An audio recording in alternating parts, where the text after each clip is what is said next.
Hi, folks. Elgin, Subway Surfer Bowling here again.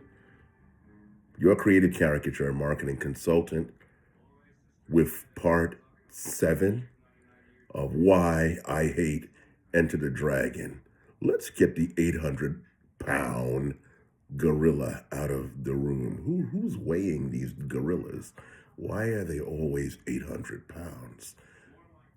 Anyway, let's get him out of the way. Why am I doing this? Well, it started because I was sick. I am recovering. I'm feeling a lot better. Thank you. At least my sinuses are draining, which was really a problem, but I digress. I was sick. I was bored. My eyes were tearing, so I couldn't draw, couldn't read. I'm 64 years old. My mind starts to wander and look for something to do. So, in order to bring in my wandering 64-year-old mind, I said, let's tear Enter the Dragon apart. Because there are just some things that I hate about the movie. It's a love-hate relationship. Okay, so let's go on.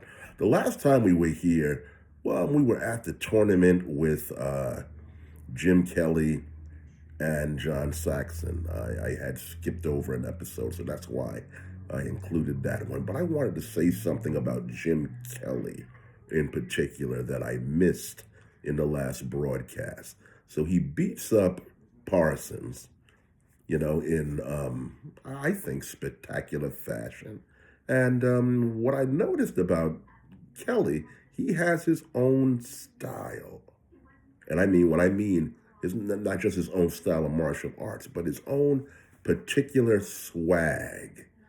And I kind of wondered if that clashed with Bruce Lee a little bit, because you see, this was supposed to be Bruce Lee's come out movie, his movie where he really, really introduced himself to Western audiences. And Bruce has a bit of an ego in his movies. I love myself some Bruce, but very rarely does Bruce have anybody else in his movie who is as good or as fun to watch as he is. Jackie Chan is great at this.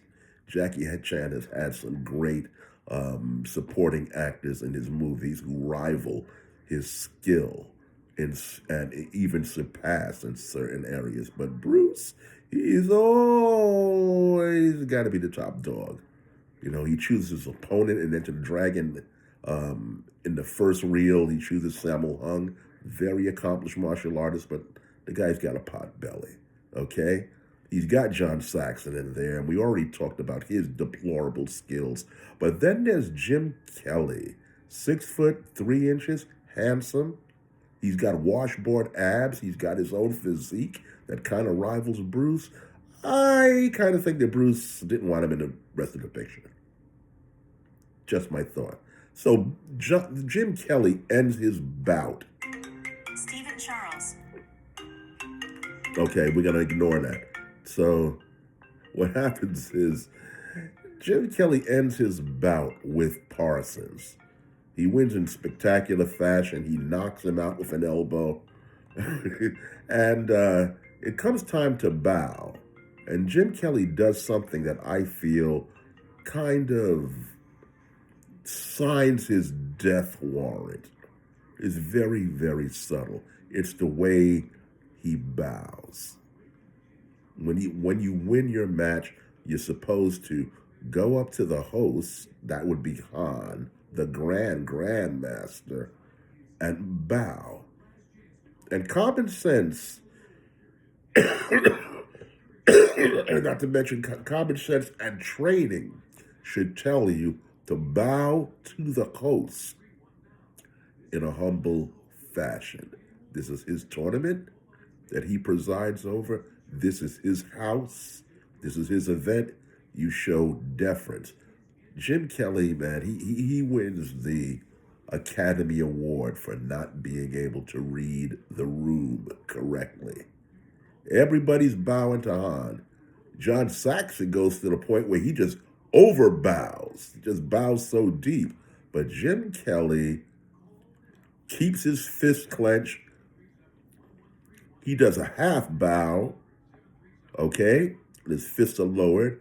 And then he does another thing where he puts his fists up to his head and bows again. Defiant, like a black power type of motion. At least that's how I interpreted it. Very defiant, very proud, very strong. And I look at Han's face when he does that. Han didn't like that. Who knows? He might not have liked black people anyway. But I'm not going to go there.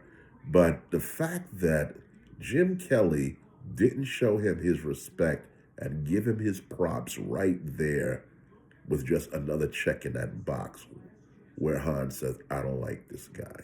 I don't trust this guy. Just a thought. What do you think? To continue on, we come to the point where Bruce Lee is going to have his bout with O'Hara. But before that, Han is pissed off. He's pissed off because somebody weren't pleased with their accommodations on the island, as he puts it. And his guards showed their incompetence, which is funny because, well, Han, aren't you training these guys? Should that not be a reflection on your ability? Just a thought there. But Han is probably a narcissist and says, nah, it's totally their fault. And so he gets these guys out and he says, listen, my guards perform their duties incompetently and they have to now show themselves worthy for remaining among us. They got to prove themselves, which basically means they got to fight the pit bull. Or they got to, how do they call it in code heads? They got to nozzle the Gondorf. You remember that? Nozzle the Gondorf? I don't know how you pronounce that word. In code heads, they got to nozzle the Gondorf, which is, in this case, Bolo. And I'm looking at Bolo, the way he saunters out there, and I said to myself, has anyone who's ever faced this guy proved themselves worthy to remain on the island? Because that would result in Bolo being dead. So Bolo, man, he runs through these guys like, I don't know, like poop through a goose. He just runs through all of these guys. And as I'm sitting here looking at all of this, the one guy who has common sense is the guy who says, I don't know, he might have said bump this in Chinese and tries to run. Then he gets thrown back out there, gets folded like an envelope. It does.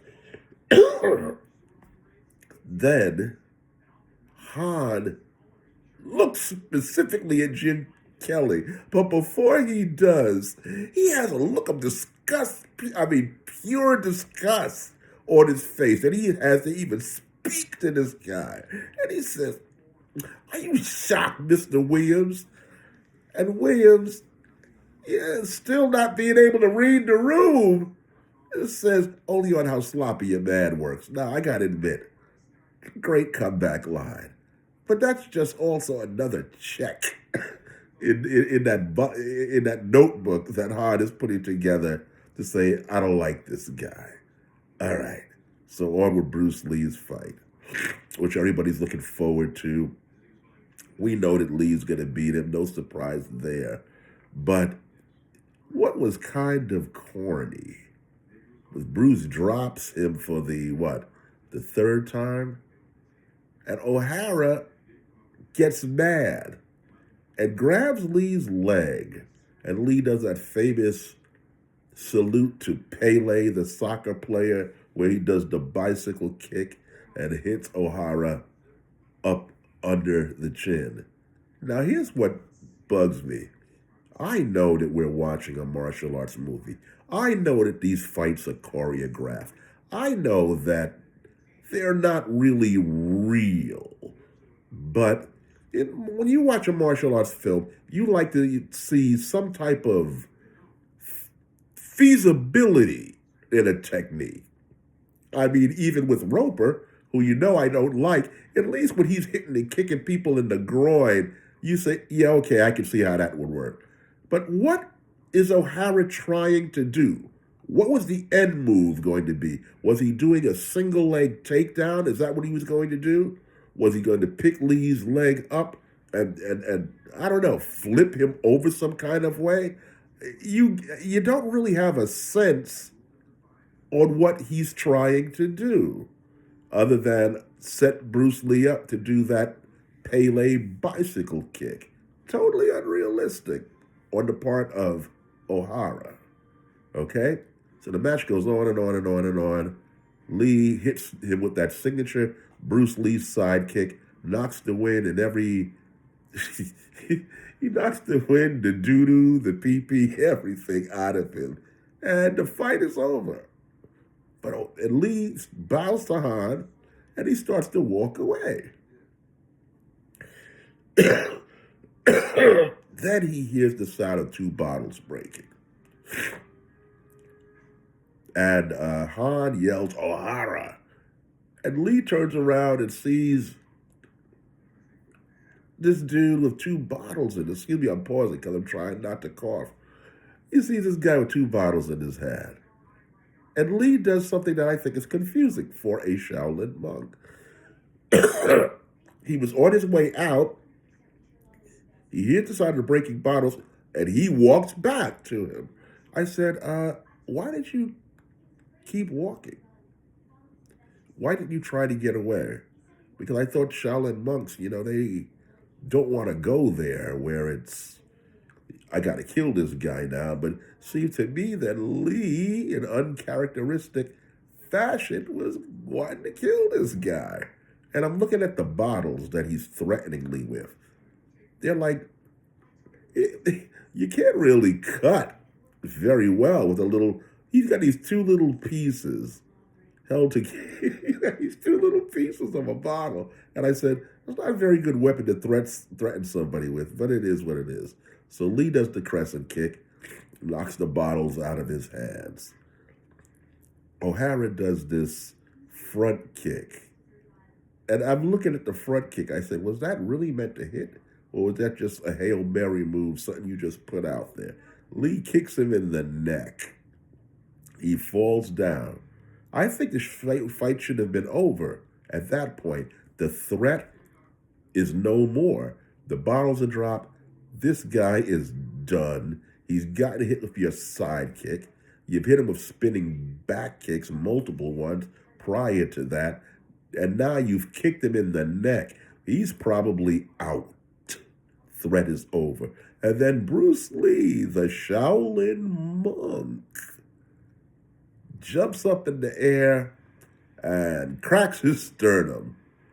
Just steps right into his chest. What the problem I have with Lee's character, and this is why I really kind of hate Enter the Dragon. What kind of Shaolin monk is he? This guy seems like he's prone to violence and motivated by revenge. I mean, forget about this part of, well, if it was your sister, yeah. But the way the Shaolin monks are portrayed, they seem to, they're like the closest thing we have to Vulcans on Earth, the way they're portrayed. Emotionless, or at least they have control over their emotions and their passions.